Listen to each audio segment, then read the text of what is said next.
Why was everyone ignoring her warning? The air inside the tent was heavy with silence, broken only by the faint hum of fluorescent lights and the quiet rustle of maps being folded, pens scratching notes, boots shifting uneasily on the dusty floor. 6 men sat at the long folding table, their eyes fixed on Lieutenant Colonel Michael as he laid out the mission. Sat at the back, her notebook closed, her jaw tight, her voice quiet in her chest. She had already spoken once. Once was enough, and they had brushed her off like an inconvenient shadow. Her gut screamed something was wrong. The kind of wrong you don't put on a PowerPoint slide.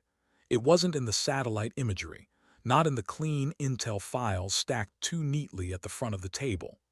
It was in the silence of the valley they were walking into, in the odd precision of data that felt less like intelligence and more like bait. And yet no one listened. His voice carried the kind of authority that made younger operators fall into line without question. "This is a reconnaissance in force," he said, tracing a finger across the Sierra Nevada on the projected map. "We confirm, we observe, we extract. Agency teams will handle the takedown." The men nodded. The room smelled faintly of sweat and gun oil, that mixture of readiness and doubt. But when one of the SEALs, Williams, the demolitions expert, glanced back his tone carried the question unspoken on all their minds. "What's she doing here, sir?" His face hardened, his words clipped. "Sergeant is overwatch, long-distance reconnaissance. Command assigned her for a reason." The way he said it made clear he didn't agree. Felt every pair of eyes land on her.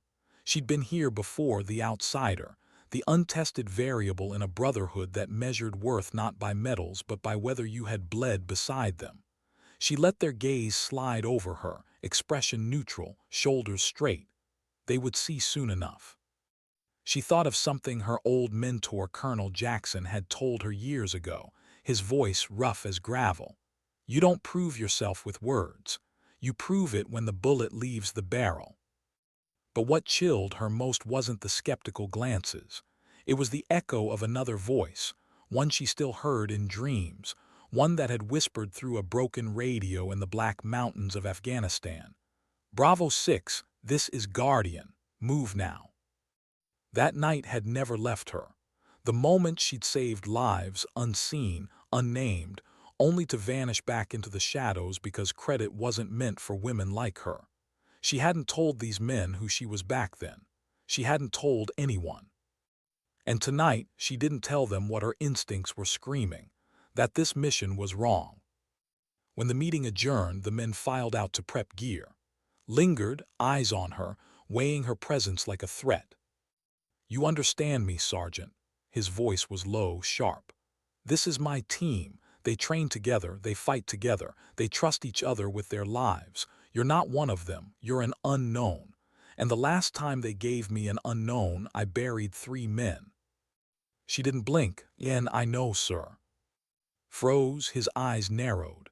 That information wasn't in her file. It wasn't anywhere public. She let the silence speak for itself. Finally, he said, "We move at 500, be ready." "I'm always ready, sir." But her heart ached as she watched him leave. He didn't trust her. Not yet. Maybe not ever. And that meant when things went wrong, not if, but when, she would be the one standing between them and the graves they couldn't yet see. Dawn came cold and sharp, painting the Sierra Nevada ridges in crimson and gold as the helicopter dropped into a clearing. The rotors thundered, kicking up dust and pine needles, drowning out thought, drowning out doubt. The SEALs moved like a machine, fast, precise, each man sliding into practice positions. Followed, quiet, invisible, the weight of her rifle steady on her shoulder. She breathed the thin mountain air, already adjusting her body to the altitude, the way she'd done 100 times in the Hindu Kush. 3 hours in, the forest swallowed them whole.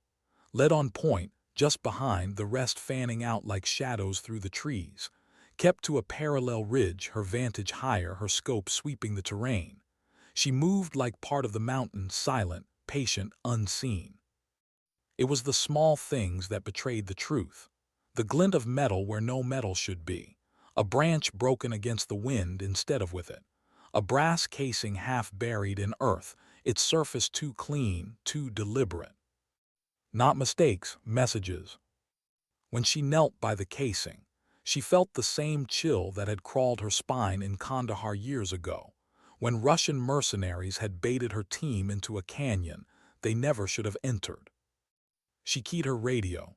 Viper 1, this is Hawk. Recommend reassessment. We're walking into bait. A pause, then's voice clipped and cold. Your concerns are noted, Sergeant. We proceed according to plan. Her jaw tightened. She wanted to scream, to shake him, to tell him that the neat intelligence wasn't neat at all, it was perfect. And perfect intel doesn't exist. Perfect intel is a noose. But she only said, "Copy, sir." And as night fell on the valley, she took the first watch. The stars burned cold above, brilliant against the mountain black. The others slept in a tight perimeter, their bodies curled in exhaustion. Only sat apart, his silhouette rigid against the starlight, something glinting in his hand, a photograph perhaps, though she didn't intrude. She could feel the weight pressing down on him, heavier even than command, the grief of a man who'd lost more than men on missions. Henderson had whispered it to her earlier wife, Sarah, CIA officer, suicide, a mission gone bad. And now here he was, leading his men into another trap, blind to it, deaf to warnings. She wanted to speak, to tell him again, to cut through the pride, the distrust, the scars, but she didn't. She only watched the stars, the cold night pressing in, her gut screaming the same truth it always had, that they were not hunters tonight. They were prey. And when the silence broke at dawn with the sound of a single shot echoing across the canyon walls, knew she had been right. The ambush had begun. Why hadn't he listened? The ravine roared alive with fire. Gunfire, heavy and merciless, thundered from the cliffs above. Rocks shattered, spraying jagged shards into the air. The seals dove for cover, their disciplined movements clashing against the chaos around them. Muzzle flashes blinked like lightning on the ridges, and the echoes bounced between canyon walls until it felt like the mountains themselves were firing. Pressed flat to the earth, eyes up, scanning through her scope, it wasn't the random, frantic fire of an untrained terror cell. It was clean, coordinated. Machine guns locking them in. Snipers staggering their shots to keep heads down. Kill box tactics. This isn't a training camp, she whispered, though no one heard her. A blast rocked the ground behind them, concussive, heavy, collapsing a wall of stone across the way they had come. The exit sealed in an instant. Dust rolled over the team, choking their lungs, blinding their vision. Ambush, his voice cut through the panic, sharp as steel. Find cover, return fire. Was already moving, instincts taking over. She sprinted for higher ground, boots sliding on loose gravel as rounds snapped past her. Her rifle hugged her shoulder, scope already searching. There a machine gun nest dug into the northern ridge. Its barrel swept fire in wide arcs, chewing rock, forcing the seals deeper into the ravine. She steadied her breathing, locked her sight and pressed the trigger. The gunner's head snapped back. The weapon went silent. She shifted. Another target, sniper on the eastern wall, his scope glinting faintly in the rising sun. Crack. He fell sideways, his rifle clattering uselessly down the slope. One shot, two, three. Her world narrowed to crosshairs, to wind, to breath. But for every man she cut down, two more appeared. The ridges swarmed with them, professionals, not recruits. Their movements disciplined, their equipment military grade. This was no terror cell. This was a force trained to cage and kill. Is hit, Henderson's voice came ragged over comms. Multiple wounds, lower extremities. His chest clenched, but her hands didn't falter. Her shots bought seconds, windows for the team to move. Was rallying them, his commands calm, clipped, decisive. Williams, Cooper covering fire. Doc, stabilize him. Jackson, find us a way out. But there was no way out, not yet. The seals fell back in staggered bounds, dragging, his legs slick with blood, his face pale.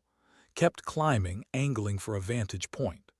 The ravine opened into a smaller canyon, a box, its walls sheer, one way in, one way out. Perfect for defense, perfect for a siege. They pulled in, forming a perimeter. Henderson bent over, hands red to the wrist as he fought to keep pressure on the wounds. Femoral arteries intact. He's losing blood. He won't make it without a surgeon.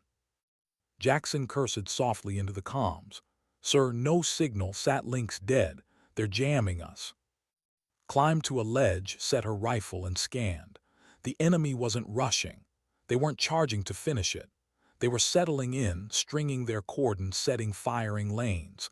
Not hunters in a frenzy. Hunters waiting for prey to weaken. Why? Why wait when they could kill? The answer came minutes later, a single shot cracking across the canyon. Not aimed to kill, but to remind. A warning round splintering rock inches above William's head. He flinched, ducked, cursed. Then another shot, this one precise. Through his shoulder, spinning him to the ground. The canyon froze in silence. The message was clear. We can kill you whenever we want. We're choosing not to. Stomach turned. This wasn't war, it was theater, a performance of control. As night draped itself across the mountains, the team regrouped in the shadowed center of the canyon. Lay unconscious, his breath shallow, rattling. Williams was pale, his bandaged shoulder darkening with blood. Ammunition was still plentiful, but water was. Their supplies would last 2 days at most. Sat apart, a map stretched across his knees, though he wasn't reading it. Watched him in the half-light, his shoulders bent under a weight heavier than his pack. His hand brushed something from his pocket, a photo, creased and worn, a woman's face smiling in another life. He whispered words she couldn't hear. Sarah. Didn't intrude. She knew grief when she saw it. She lived in its shadow herself. Too many funerals, too many names etched on stone, too many friends whose laughter she still heard in her dreams. Finally she moved to him. Sir, I need to tell you what I've seen. His eyes lifted, guarded. These men out there, they're not some domestic terror cell. They're organized. Unified command, professional tactics. I recognized one of them. He stiffened. Who? Wright. For the first time since she'd met him, his mask cracked. His jaw locked, his breath caught. You're certain? Positive. His voice dropped to a rasp. I knew him, Delta Force, Iraq, 2004. He was investigated for selling intel, disappeared after a dishonorable discharge. Let the silence stretch. And now he's here, leading a mercenary force on American soil. The realization hit like a blade between ribs. This wasn't a mistake. This was deliberate. Sir, she said, quieter now, someone fed us false intelligence, sent us here, contained us, not to kill us, not yet. His hand clenched on the photo, his voice was ragged. It's happening again. Her breath caught. He stared at the map, eyes burning. The intel back then was perfect, too perfect. Every detail handed to us like a gift, except it was all wrong. Sarah warned me. She told me it smelled of a setup. I didn't listen. I buried 3 men because I didn't listen. His throat tightened. And now? She touched the map, steady, firm. Now you listen. They don't want us dead. They're waiting, which means we still have a chance to turn this. His gaze locked on hers. A war of trust fought in silence. Finally he nodded. What do you have in mind? She laid it out, the observation, the patterns, the narrow window of opportunity. A single shot at dawn, impossible on paper but not impossible for her. Kill the leader, fracture the control, break the siege. A desperate gamble. He listened, jaw set, eyes sharp again. That's 1,000,000 to 1 shot, Sergeant. With respect, sir, she said, her voice steady. I've made longer with worse odds. He studied her for a long moment. In his silence, she heard him weighing not the plan but her. Then, at last, he said the words she had waited her whole career to hear from a man like him. Prepare your position, Sergeant. You'll have your shot at first light." She inclined her head, her heart steady. "I won't miss, sir." As the others tried to sleep, she climbed back to her perch, laying out her rifle, her tools, her faith. She checked every component twice, calculated the ballistics again and again. Altitude, temperature, wind. She wrote it into muscle memory until it became part of her blood. Below, the team breathed shallow and restless in the cold. Above, stared through her scope at the enemy camp, at the man who had caged them. "Wright," and she whispered into the night, steady as stone. "You'll show yourself, and when you do, I'll end this." The stars wheeled overhead, indifferent. Dawn was coming. And with it, the shot that would decide everything. Why did the world feel so still? The sky bled from gray to pale blue, the canyon walls glowing with the first light of morning. The air was sharp, brittle with cold, each breath frosting in front of her face. Lay prone on her perch, the rifle braced, her cheek pressed steady to the worn stock. The world had narrowed to one sight picture. 920 meters away, Wright stood inside his fortified alcove on the eastern ridge. Protected, hidden. But every so often, he moved to a map table in the open, checking positions, conferring with his men. When he did, there was a 3-second window, no more, no less, when his head and torso were exposed. 3 seconds to end the siege. 3 seconds to kill the man who had once worn the same flag on his shoulder, as the seals he was now trying to destroy. Beside her adjusted his spotting scope. He hadn't spoken much since agreeing to her plan. His presence was weight enough, his silence heavier than words. She felt the shift in him, though. The walls of distrust that had braced every word between them had cracked in the fire of last night. He was with her now. And she could hear his breath sinking with hers. Slow, steady, the rhythm of men and women who had stared death down and refused to blink. Below, the team was ready. Henderson crouched over, trying to keep him alive for another hour, another minute. Williams cradled his injured shoulder but insisted he could still fire. Cooper and Jackson had their weapons trained on the canyon mouth, ready for the order to break out. Every one of them knew this plan was a knife edge. "Target moving," murmured. His voice was calm, but she caught the taut thread beneath it.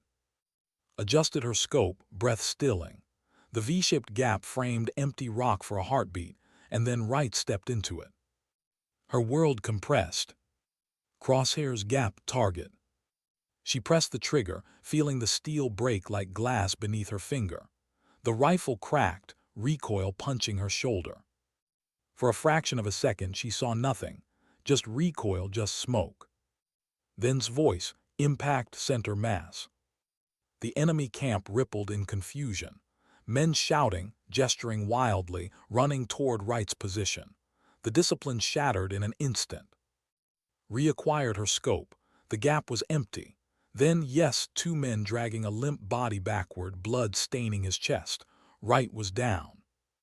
"Target down," she confirmed, her voice clipped, professional. But beneath it, her heart hammered with the weight of what that meant. "Execute, execute, execute." His voice boomed across comms. The canyon erupted. Williams and Cooper laid down fire at the entrance, suppressing the stunned enemy forces. Henderson and Jackson lifted on a makeshift stretcher, teeth clenched against the weight and the danger. Shifted targets, snapping shots at machine gun nests, cutting down any who tried to rally. They surged forward, the seals moving with grim efficiency, every step a gamble, every shot a prayer. This world blurred into motion, into recoil, into bodies dropping in her scope. She was the hand that carved their path, the shadow that struck before enemies could react. The breakout was brutal. Close quarters, flashes of fire against rock, shouts and screams ricocheting through the canyon. Without Wright, the enemy fought with fury but no cohesion. Pockets of resistance instead of coordinated fire. Led from the front, his voice carrying steady authority. "Push, keep moving." They fought through, breaking free of the box canyon into the ravine beyond. The mountains opened before them like a wound, jagged and raw. The enemy pursued, but their cordon had fractured. The seals bled, but they were moving, alive. 2 kilometers later, they stopped on a ridge to regroup. Was unconscious, his skin waxen, his breathing shallow. Henderson's hands shook as he worked. "He's fatting, sir. Without, he won't last."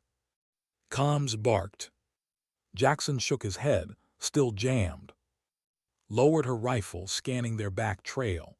The enemy was still moving, still searching, but scattered. The shot had bought them time, but not safety. Approached her. His face was pale, a line of blood across his arm from a grazing hit, but his eyes burned with something new. "That shot," he shook his head slightly. "I've been in this game for 20 years. I've never seen anything like it." She didn't look at him, didn't let herself absorb the weight in his voice. "Just doing my job, sir." "No," he said. His voice was harder now, but not with anger, with conviction. "That wasn't a job. That was the difference between life and death. For me, for them." Her jaw tightened. She had heard men praise shots before. But this one, this acknowledgement, came from a man who had resented her presence, doubted her every word. And it mattered more than she wanted to admit. "Sir," she said after a beat, "he was waiting for something." Frowned. Wright wasn't holding us just for the kill. The psychological warfare, the containment, it wasn't about sadism. It was stalling. "For what?" She shook her head. "I don't know, but whatever it was worth exposing himself." Before could respond, Henderson's voice broke through. "Sir is crashing." They rushed to the wounded scout. His breath rattled, his pulse weak under Henderson's fingers. His skin was hot now, fever taking him under. "Septic shock," Henderson rasped. "I've given him everything I have, it's not enough." For a heartbeat, no one spoke. The silence was heavier than gunfire. Then's jaw set. He looked then at the team. "We split. Doc, Cooper, Williams, you hold here you're with me. We push to the extraction point. 10 miles, we make the call, we bring help back." The team didn't argue. They knew. Splitting was suicide in the wrong conditions, but staying was death for. As in prep to move, Henderson pressed something into his hand. A small waterproof container, military grade. "Found this on him, sir. Said you should have it if—" his voice faltered. Stared at it, a flash drive sealed tight. His thumb brushed the casing, as though it carried more weight than its size. "Keep him alive, Doc," said, his voice breaking just slightly. "We'll be back." He set off, pushing hard, bodies already past exhaustion but driven by something deeper. The trail cut sharp through ridges, the forest clawing at them, the thin air scraping their lungs raw. For miles neither spoke. There was no room for words, only breath and grit. But at last, as dusk shadowed the peaks, broke the silence. "You know what's on that drive, don't you?" Didn't answer immediately. "I've seen too much to believe otherwise," he pressed. She glanced at him, her eyes hard. Was more than a scout. He was working naval intelligence. 18 months tracking a leak. Someone feeding mission intel to contractors. Wright was the hammer. Whoever's on that drive is the hand holding it. His breath caught. He looked away, face hardening as if against a storm. "Then command knew," he said. "Knew this mission was compromised, and they sent us anyway." Didn't answer. Some truths didn't need words. Far behind them, the night cracked open again with the distant thump of helicopter rotors. Not rescue. Not yet. Something darker. And for the first time since dawn, felt a colder certainty settle into her chest. Killing Wright hadn't ended the mission. It had only uncovered the war no one had spoken about. Why were they circling back? The sound reached them first, the rhythmic chop of rotor blades cutting through the night sky. Faint at first, then building, rolling across the mountain ridges like distant thunder. And froze in place, their bodies low against the rocks, listening. It was too soon. Extraction was hours away. No comms had gone out. His eyes narrowed, That's not ours. Adjusted her scope toward the horizon. A black hawk flying dark, no lights, no identification. Its silhouette ghosted against the stars, moving with a predator's patience, deliberate and purposeful. Her stomach dropped. They're heading for the team. The words barely left her mouth before she and were moving, sprinting over uneven ground, branches snapping against their uniforms. 10 miles had already bled their bodies dry, but adrenaline surged, driving them harder. They weren't running for themselves. They were running for the men behind them, for clinging to life, for Henderson, Williams, Cooper, Jackson, trapped now beneath a circling predator. Back at the defensive outcropping, the SEALs heard it too. "Contact airborne," Williams hissed into his radio. "Black Hawk, no markings, approaching from the southwest."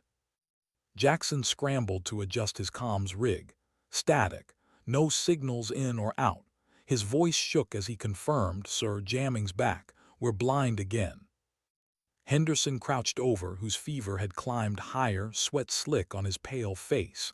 The medic's voice was a whisper meant for only one man. "Hang on, brother, just hang on." Above, the helicopter circled, wide arcs tightening with each pass. Its rotors chopped the night into pieces, its shadow dragging over the trees like a blade. Cooper squinted through his scope, his breath caught in his throat. "Door guns, both sides, they'll chew us apart." Henderson's jaw clenched. "We hold, we protect, that's what the colonel would order, that's what we do." And every man there, wounded, exhausted, low on water and hope, nodded. No hesitation. They had sworn never to leave a man behind, and they meant it. In the cockpit, the pilot's eyes flicked across a thermal display. 4 signatures, clustered in the rocks below, exactly where intelligence said they'd be. "There," he said. The voice beside him was cold, commanding. "Put us in position. Jam all frequencies. I want the flash drive. Kill the rest." No hesitation. Orders like currency, spent without remorse. The helicopter banked, its engines groaning, lowering toward the trees, and broke through the tree line half a mile away. The outcropping was visible now, faint muzzle flashes sparking as the SEALs below exchanged fire with the circling helicopter. The air smelled of cordite and pine sap, sharp and acrid. "They're engaged," said, scanning fast. "Strike team inbound west side, 6 men. Tactical spacing, clean movement, not militia, professionals." Jaw locked. They want the drive. And they'll kill everyone to get it. For a moment they crouched together in the shadows, their breaths ragged. 2 soldiers facing odds that had buried entire units before. Glanced at him. "Sir, 2 operators against a helicopter and 6-man strike team. That's not odds, that's suicide." His eyes didn't waver. "We've faced worse." The words were calm, matter of fact, but something behind them glimmered. Not bravado, not blind courage, but the stripped-down conviction of a man who had nothing left to lose except the men who still followed him. He looked at his watch, then at her. 12 minutes. You take the bird. I flank the team. Once the door gunners are down, our guys can push out. We break them before they break us." Studied him. His uniform was torn at the shoulder, blood crusting along a graze wound. His face lined with years of war and grief. And yet in that moment, she saw something she hadn't before. Not just a commander, not just a man haunted by ghosts, but someone who refused to stop fighting for the living. She gave a single nod. "Copy, I'll cover you." They separated, moving like ghosts through the timber, circling wide toward the flank, climbing toward a rocky rise with a clean angle on the helicopter. The night ripped open. A door gun thundered, tracers streaking through the trees. Rocks splintered, dirt exploded around the SEALs' defensive line. Williams cried out as another round tore through his arm, spinning him down. Cooper returned fire, rounds sparking harmlessly against the bird's armored underbelly. Henderson dragged Williams back, his hands slick with blood. "Stay with me." Jackson cursed at the comms rig. Dead air, always dead air. and lay barely conscious, lips moving faintly. "Drive, don't let them." But his voice broke into nothing. The helicopter tightened its circle, its door gunners readying for another sweep. Then crack. A single round punched through the night, precise, lethal. One of the gunners slumped forward, his weapon falling silent. "Sniper," Cooper shouted. His voice held something almost like hope.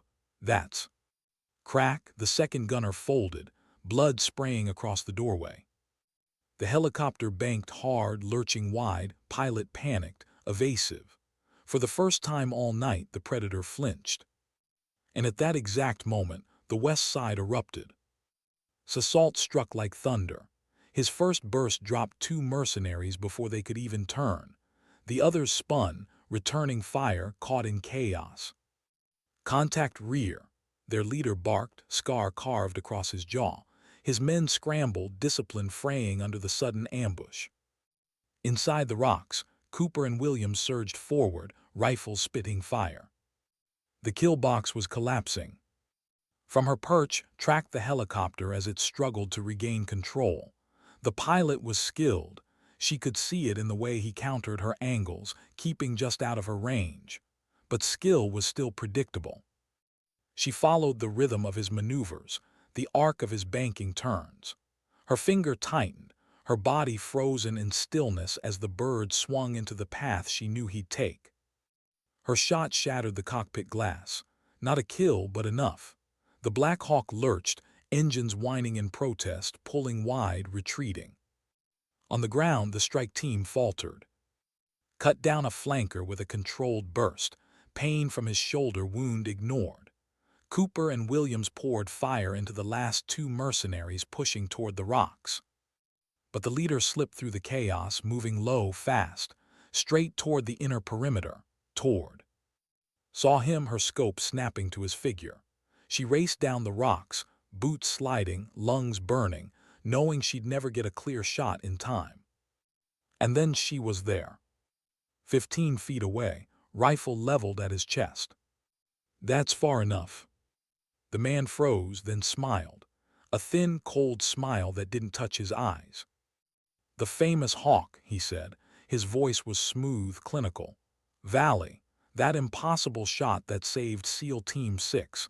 They never gave you credit, did they? Couldn't admit a woman had done it." Her voice didn't waver. "Drop the weapon." His smile widened. "You're good, focused. They told me you don't rattle easy. Let's test that." He feinted left, rolled, weapon snapping up. But had already read him, already seen the twitch in his muscles, the tell in his shoulders.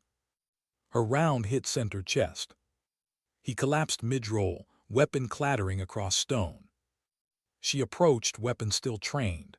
His eyes glazed with blood, but he laughed, wet and broken. "You think this ends with us.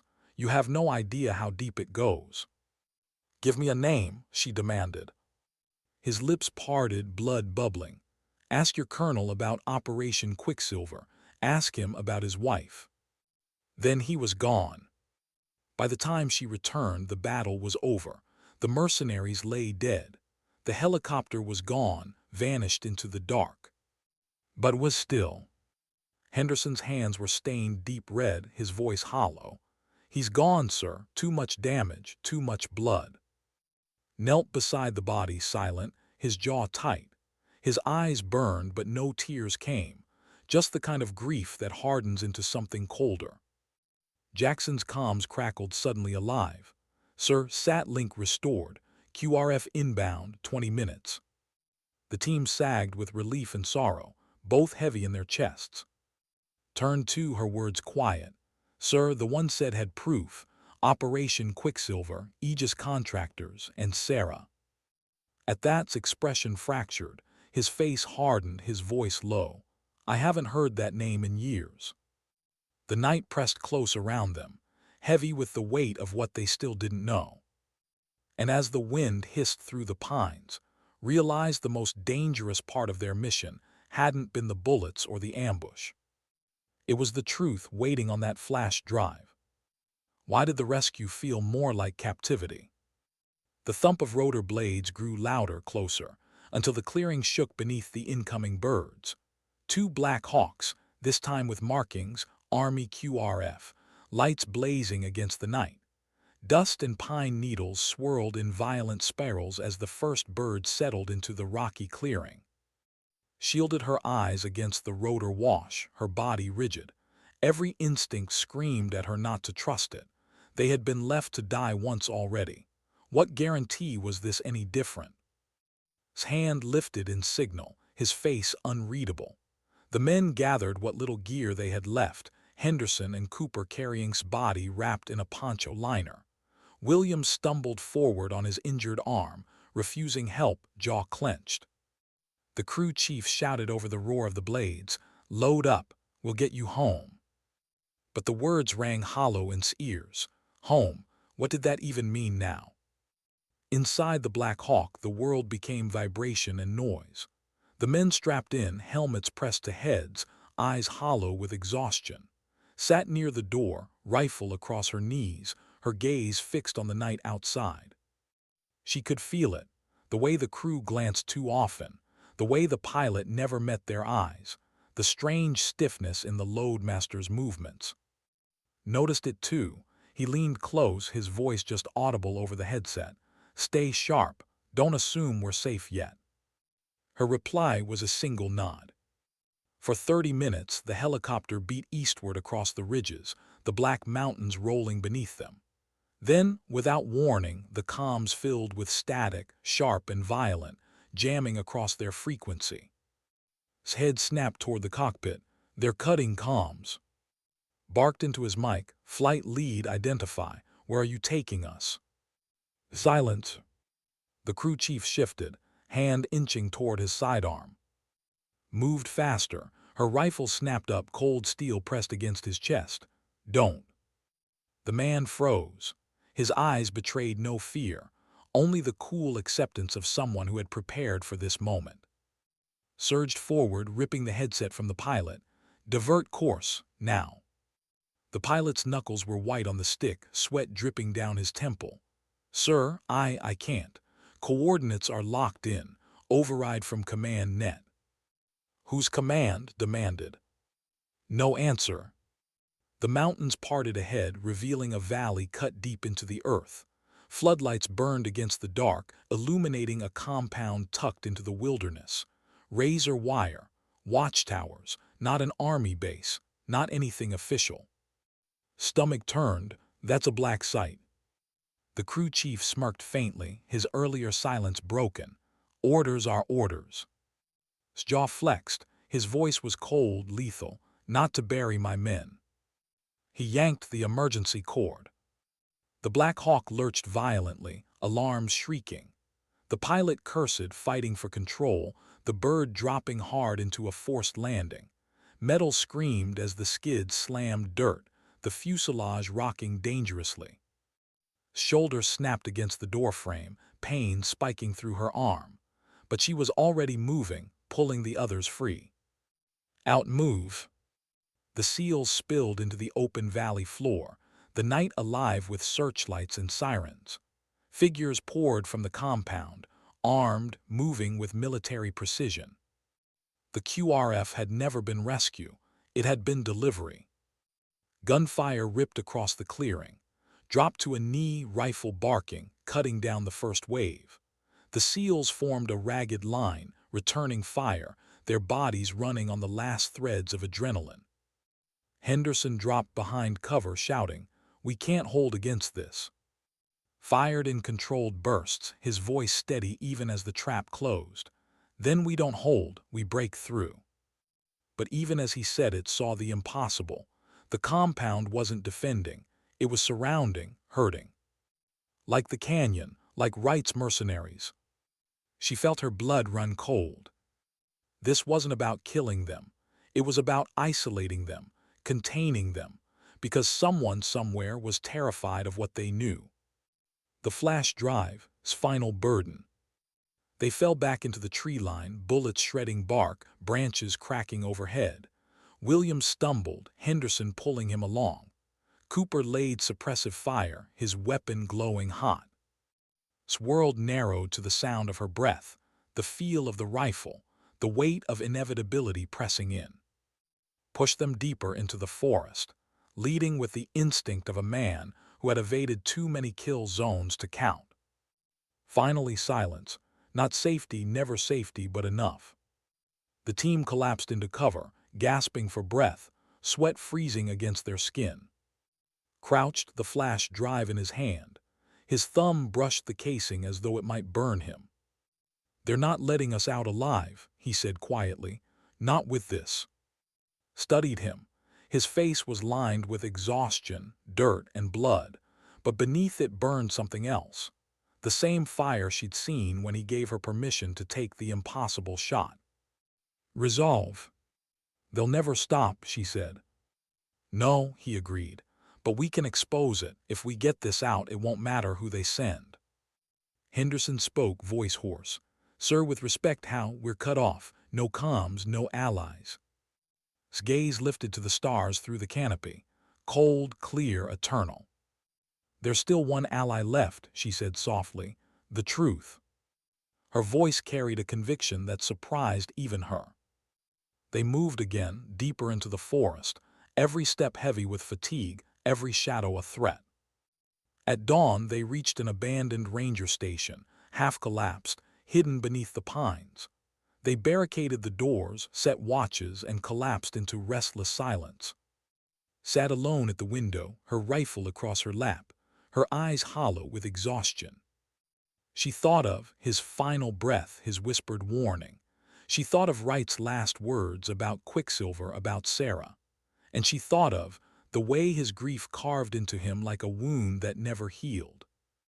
Her own reflection stared back at her in the cracked glass, pale, hollow-eyed but unbroken. What was she fighting for now? Survival, the men beside her, or something larger, the dignity of truth in a world that silenced it? She didn't know, maybe it didn't matter. Because sometimes you didn't fight for the big picture. You fought for the man bleeding beside you. You fought because someone had to. And maybe, just maybe, that was enough. When joined her at the window, he carried the flash drive in his palm. His voice was quiet. "Sarah tried to warn me about Quicksilver. She said it was off books.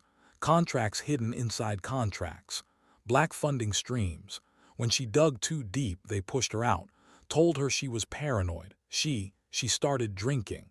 And then one night she didn't wake up. Turned her throat tight." He looked at her, eyes raw. "She didn't take her life, Sergeant. They took it from her." The words hung between them, heavier than gunfire, heavier than loss. His chest ached. She wanted to tell him something, anything, but there was nothing to say that could lift that weight. So instead, she gave him the only truth she could. "Then we finish what she started." His jaw tightened. Slowly he nodded. For the first time, they weren't just commander and sniper. They were allies. That night, as the men slept in uneasy silence, kept watch by the window, her rifle steady, her eyes on the tree line. The forest was quiet, too quiet. And she knew with bone-deep certainty, the fight wasn't over. It had only shifted into the shadows. Somewhere out there, more men were already moving. More guns, more orders, more silence designed to bury truth before it ever saw daylight. But she was ready. Because sometimes survival wasn't about living another day. Sometimes survival was about refusing to be erased. Why did the silence feel hunted? The forest at night was never still. Even in winter there should have been wind whispering through branches, owls calling from distant perches, the restless shifting of unseen creatures in the undergrowth. But here nothing, no sound, no life. Sat at the broken ranger station window, her rifle resting across her knees, eyes fixed on the black tree line. The silence wasn't empty, it was watching. She keyed her throat mic, whispering, "Movement's coming. Not yet visible, but it's close." Stirred from where he sat against the wall, his exhaustion hidden beneath the discipline of command. The others were restless in uneasy sleep, rifles close, faces pale in the dim light of a flickering lantern. He moved beside her, scanning the same tree line. His voice was low, careful. How many? Hard to say, more than a squad, less than a company, professional spacing though, no chatter, no wasted movement. He didn't argue, he trusted her now. That mattered more than she wanted to admit. Then we move before they close the noose, he said. The ranger station couldn't be held, too exposed, too obvious. They left before dawn, slipping into the cold forest, their breath ghosting in the pale morning air. William stumbled often, his injured shoulder stiff and swollen. Henderson carried more weight than any medic should, the grief of still fresh, his hands never clean of imagined blood. Cooper stayed silent, his jaw locked, the youngest of them but carrying himself with the grim resolve of a man who had already buried too many friends. And carried the flash drive, the unspoken weight of secrets that had killed his wife and nearly buried them all. Lead point, every step measured, eyes always scanning. She felt the pursuit closing behind them, faint but certain. Whoever hunted them knew patience, knew how to drive prey forward without spooking them into breaking away. That meant only one thing. They want us alive, she said quietly when drew close enough. His eyes flicked to hers sharp. For the drive. Or for the story we carry, she said. Dead men can't tell it, but captured men can be silenced quietly. He didn't disagree. By midday, they reached a narrow gorge, its rock walls rising steep and jagged, pine trees clinging desperately to cracks and ledges. A stream ran at the bottom, icy water slicing through stone. Halted the group. Rest here, eat something. We'll move again in 20. The men slumped against rock, tearing open rations, chewing without appetite. Crouched at the water's edge, refilling canteens, her reflection fractured by the current. Her mind churned. Quicksilver, Sarah, Wright. Whispered warning. It all wove into something too large, too dark. She thought of the way Wright had smiled with blood in his mouth, how he had said she had no idea how deep it went. He was right, she didn't. And yet she had to step deeper anyway. She touched the cold water, her fingers numb instantly. For a moment, she let herself imagine another life, one without this war, one where her skill with a rifle meant medals, not shadows. But she let it go just as quickly. That wasn't her life. That had never been her path. She turned back to, we need to know what's on the drive. His expression was guarded. If we plug it into one of their systems, we're compromised, she continued. But there's a way. I can jury-rig the SATCOM unit Jackson's carrying, air-gap the connection, pull text data without transmitting out. Studied her weighing, trust wasn't easy for him, but slowly he nodded. Do it. In the shadows of the gorge, and Jackson worked over the SATCOM. Wires stripped, battery rerouted, makeshift shielding improvised with foil from ration packs. The drive clicked into place with a finality that made her chest tighten. Lines of text scrolled across the cracked display. Names, contracts, payments, military contractors, politicians, operations redacted but clearly identifiable. And there it was. Operation Quicksilver. Read aloud softly, her voice tightening. Surveillance, infiltration, domestic targeting, contractors embedded in American soil, false intelligence fed to military units, controlled outcomes, plausible deniability. Henderson leaned closer, his face pale. They're running false ops on our own people. Her throat felt dry. No, they're running them on us, using us to clean up, to vanish threats, to bury the inconvenient. And then her eyes froze on the next line. Case file, Sarah, disposition, termination approved. Method, self-inflicted. The world tilted. She didn't look at it first, she couldn't. But when she finally did, his face was stone. His jaw clenched so hard she thought it might break. His hands shook, but his voice was steady.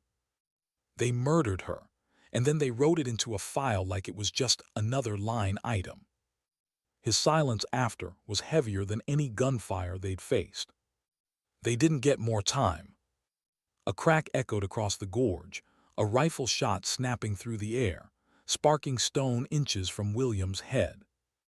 "Contact!" shouted. Gunfire exploded from both ridges.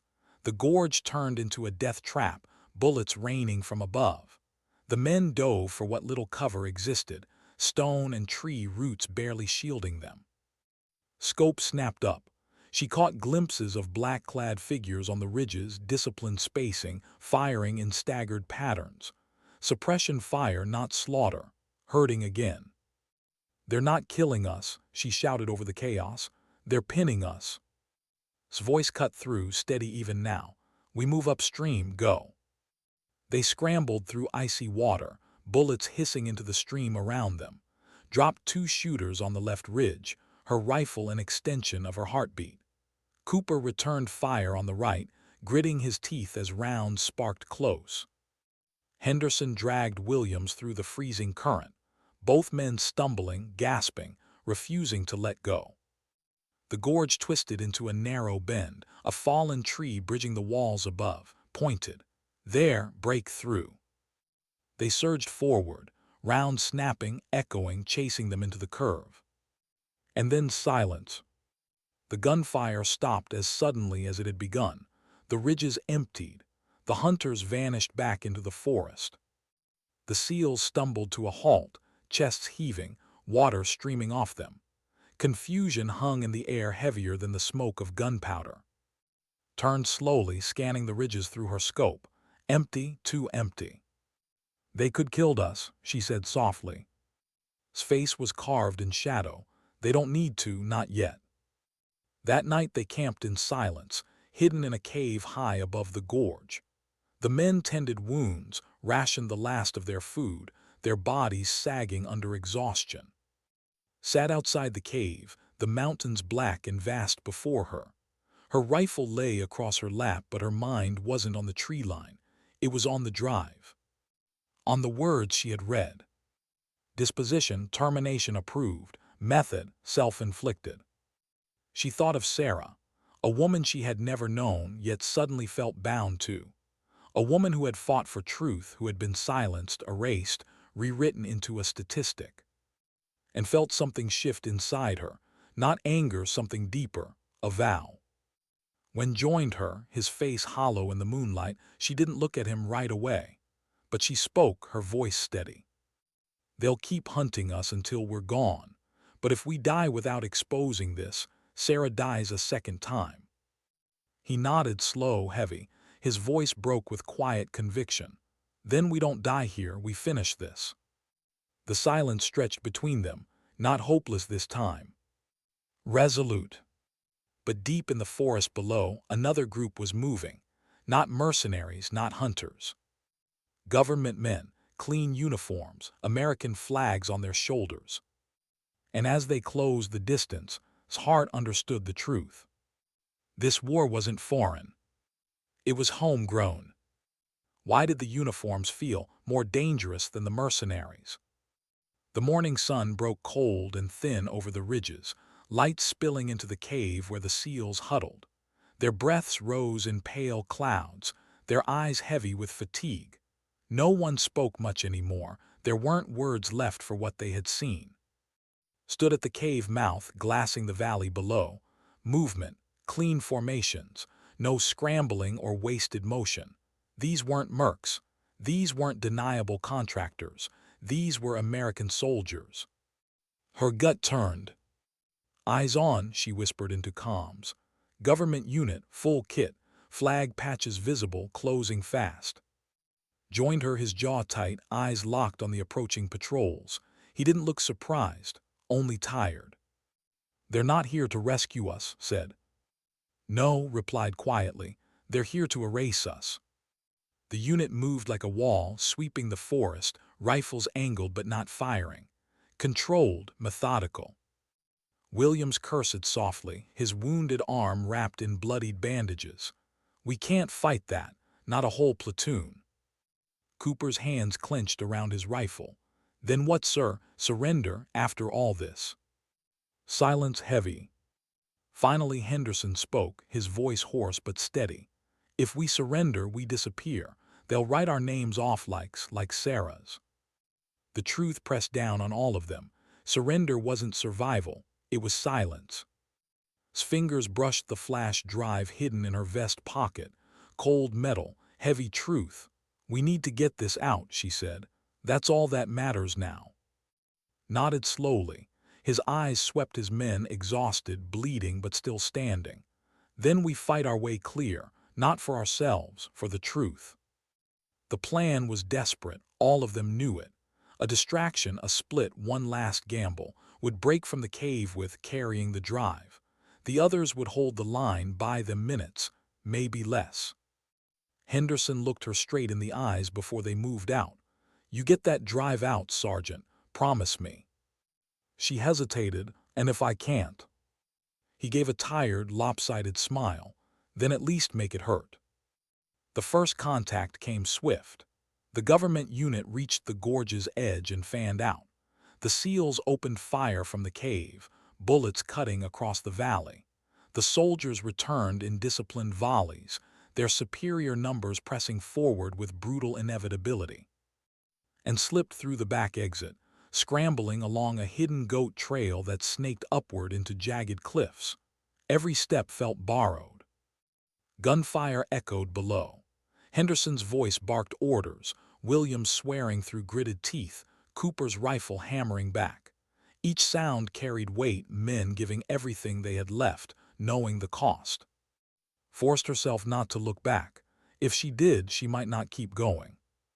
They climbed higher, rocks tearing at hands and knees, the thin air cutting sharp in their lungs. At the top, the land opened, a high ridge, jagged against the sky. From here, the forest stretched endless, valleys and ridges rolling like waves. But they weren't alone. 6 figures waited at the crest. Not mercs, not hunters, operators, American, their rifles already leveled. Drop your weapons, one ordered, his voice amplified by the quiet. You're surrounded. No one has to die today. His rifle stayed on her shoulder. She felt tense beside her. The leader stepped forward, visor lifted, eyes hard.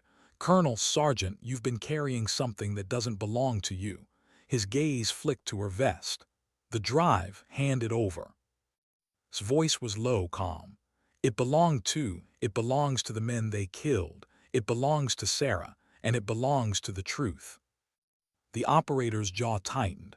You don't understand what you're carrying. Quicksilver isn't treason. It's protection, control, the kind that prevents wars before they start. His laugh was bitter. By murdering your own people, by writing their deaths into files like footnotes. The man's eyes didn't waver. History doesn't remember the details, only the outcomes. Her finger curled on the trigger. Then maybe history needs new authors. The standoff stretched thin. No one moved. The forest held its breath. Then leaned closer to her, his voice barely above a whisper. We can't win this gunfight, not straight up, but we can make sure they don't win either. She glanced at him. His eyes were steady, unafraid. And in that moment, she understood what he meant. It wasn't about survival anymore. It was about refusing to be erased. The first shot broke the silence. No one remembered who fired it. The ridge exploded in gunfire, rifles cracking, stone chipping, dirt kicking up around their boots. Dropped one operator with a clean headshot, rolled behind a boulder as rounds tore into the stone. Fired controlled bursts, his voice hoarse with command. The enemy pressed hard, disciplined, methodical. Every movement screamed training, efficiency. These weren't just soldiers. They were the enforcers of silence. His rifle emptied. She reloaded, fingers slick with sweat, heart hammering. She rose, fired again, cut down another. But they were closing. Was hit in the side, the impact staggering him against the rocks. He gritted his teeth, refusing to fall, his rifle still spitting fire. Go, he shouted at her, take the drive. I'm not leaving you. Damn it, Sergeant, that's an order. Her chest clenched, torn between duty and loyalty. The man who had doubted her, dismissed her, now trusting her with the truth his wife had died for. She looked at him, blood running down his side, fire still burning in his eyes, and she knew. This wasn't about obedience, it was about legacy. She broke from cover, sprinting along the ridge, bullets snapping past. The operators shifted fire toward her, their voices shouting, the chase turning desperate. Roared, unleashing the last of his magazine, drawing fire back to him. His silhouette was a defiance carved against the sky. Dove into the trees on the far side, crashing through branches, her body raw with exhaustion, her mind burning with one truth: get it out. Behind her, the gunfire faded into silence. She didn't dare look back. Hours later, night fell again. She was alone.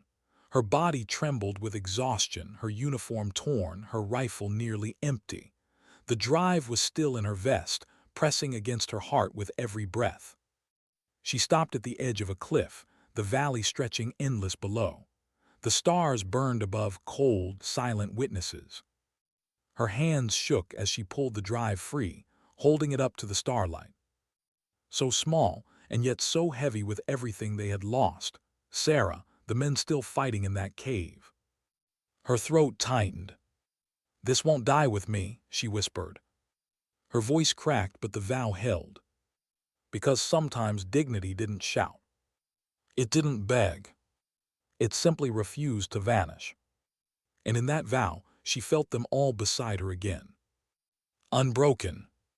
Why did the weight of truth feel heavier than the rifle on her shoulder? Moved through the forest like a shadow, every step deliberate, every breath a quiet battle against exhaustion. Her body screamed, her wounds burned, but the drive pressed against her chest with every movement, reminding her why she couldn't stop. Behind her, engines echoed faintly through the night. Searchlights swept the ridges, cutting pale arcs across the trees.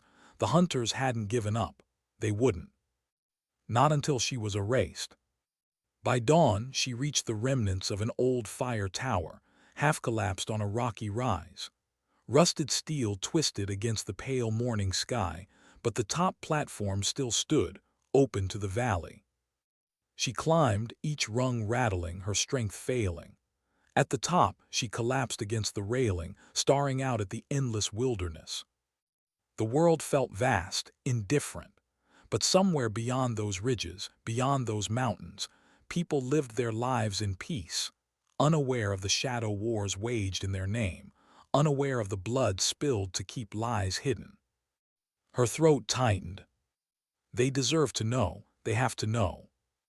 She pulled the SATCOM unit from her pack, her hands trembling. It was battered, jury-rigged, half-functional, but maybe, just maybe, it was enough. She wired the flash drive into the cracked terminal, shielding it with her body as the first lines of text scrolled. Names, dates, payments. Proof. She keyed the uplink, bypassing encryption with the rough edges of training and desperation. The signal stuttered, weak but climbing. Not strong enough to reach command, but maybe enough to bounce. Civilian satellites, local news bands. Scatter it wide, she thought, flood it everywhere, make it impossible to bury. For one fragile second, she saw the data climbing skyward, vanishing into the network. A digital flare against the silence. And then gunfire. The first round snapped against the tower, metal sparking, bolts shrieking loose. The whole structure groaned under impact. Voices shouted below, American voices, operators closing in. Ducked low, shielding the SATCOM with her body, her rifle braced against the railing. She fired, dropping one, forcing the others into cover. But the return fire was relentless, tearing through rust and wood, shaking the tower like a dying animal. She reloaded with trembling hands, fired again. Every shot bought seconds, every second bought truth. The SATCOM beeped faintly, uplink completed, a trickle of data sent, maybe not all of it, maybe not everything, but enough to light a spark. His breath caught, relief surged through the ache in her chest. But the tower groaned louder now, one support beam snapping under the assault. She pressed her back against the railing, rifle empty. Satcom still transmitting weakly beside her. The operators advanced, their leader shouting up, "It's over, Sergeant. The drive's useless now. Come down and we'll make it clean." Her voice rang out raw, steady. "No, it's only over when the truth is out." They fired again. The tower shook. Another beam snapped. Looked out one last time at the ridges, the sky burning gold with morning light. Her chest ached with pride, sorrow, and something deeper, a quiet peace. She thought of his whisper in the dirt, of Henderson, Williams, Cooper holding the line because it mattered, of standing against impossible odds, his wife's memory carved into his heart.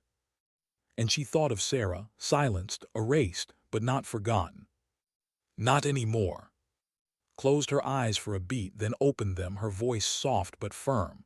Sometimes dignity doesn't speak, it simply acts. The tower collapsed under the final barrage, steel screaming, wood shattering. The world went white. In the days that followed, fragments of data surfaced on civilian networks. A strange leak. Incomplete, redacted, but enough. Journalists caught it. Whispers spread. Investigations sparked in hidden corners. They tried to bury it, of course, deny it, smear it. But the truth had escaped. And with it, a name that wouldn't vanish, Sergeant. Her story wasn't told in headlines. Not yet, not in full. It lived quieter, heavier, in the silence of men who had fought beside her, in the whispered testimonies of those who had seen too much to deny, in the restless stirrings of a public that began to question the shadows. And maybe one day, when history finally turned its gaze to the dark corners it had ignored, it would find her name. Not written in glory, not gilded in medals, but carved in defiance, because she had refused to vanish, because she had carried the truth.